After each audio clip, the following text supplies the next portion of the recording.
maganda ang may reconciliation para may tunay na celebration.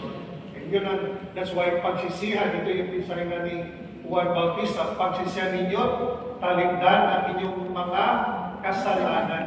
So yung pagsisisi pala, hindi lang hanggang emosyon. Nagsisi, iyak ng iyak, pero hindi tinaligdan ang kasalanan.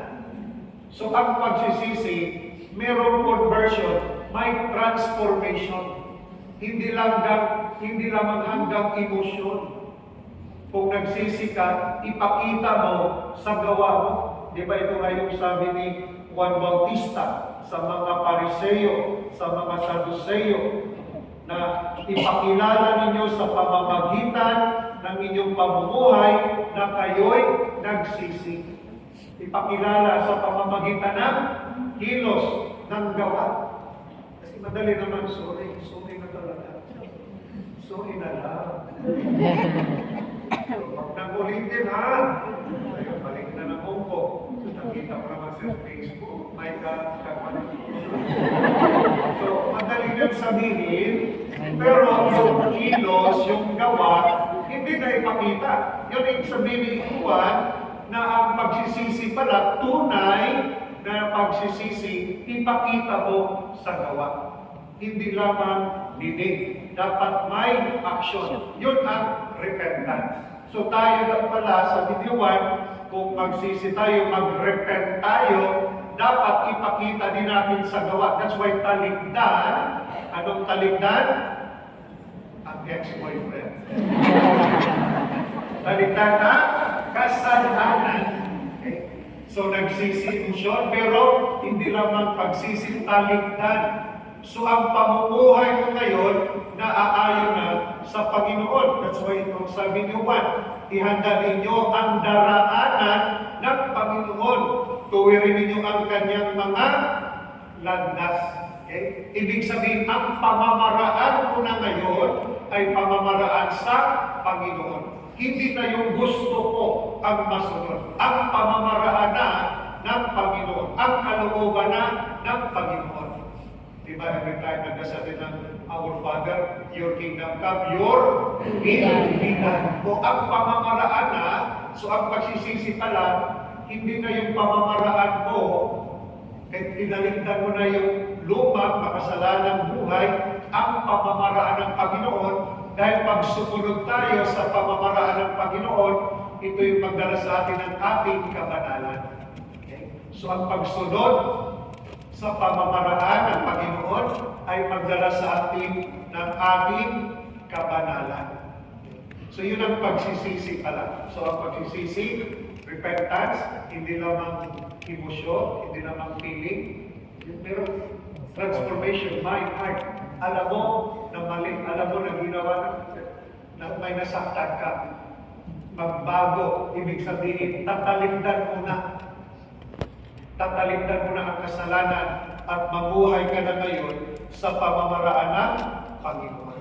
At ito yung magdala sa atin, ang repentance lead us into humility. Pinakita dito yung pagpakumbaba ni Juan Bautista. Diba? Pinili siya ng Panginoon, pero ang damit ni Juan, sabi nga dito, inabing balahibo ng kabelyo, ang damit ni Juan, at balat ang kanyang pamigis, ang kanya namang pagkain, balang ang kulong-kutsyogan. So makita natin yung pagpakumbaba na ang para kay Juan, ang importante ay ang pagsunod sa kalooban ng sana ganun yung prayer natin, Lord, sana mapapanal ang buhay ko, Lord. Ito yung, di ba pinili siya? Pipili naman humingi siya, Lord. Pinili mo ko, Lord, pero bigyan ko na ganito, Lord, ha?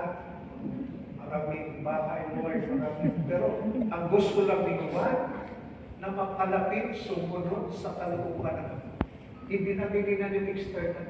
Imagine natin, di ba, anong damit niya? Yung inabing balahibo na kabelyo.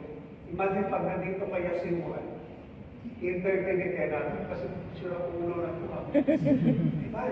Pero dahil maliit, walang-wala si Juan, pero ginamit ng Panginoon, so powerful na pati yung mga tao nagpabinyag. Okay? Sa tingin ng mga Pariseo, ibang tao, walang wala, sino ba yan? Alam niyo, kung walang-wala na tayo, gagamitin tayo dito. Huwag po na sumayo si Jesus, pinili niya yung walang-wala, yung mga alagad, mangingis na. So huwag mong sabihin na pag wala ka na, wala ng buhay mo. Ganito na talaga, wala na. Kwento pa yung buhay mo. Tandaan natin, kung walang-wala na tayo, diyan tayo gagamitin ni Lord. So huwag mong sabihin na wala. Kasi ang buhay namin belongs to God. Ang buhay namin dito sa atin, di ba? Buhay natin hiram sa Diyos. Hindi yung kata, hiram sa Diyos. Amen. So yung buhay namin kay Lord yan. Pag nakita ni Lord, sinusurrender mo na ang buhay mo, gagamitin ka ni Lord. I-bless ka ni Lord.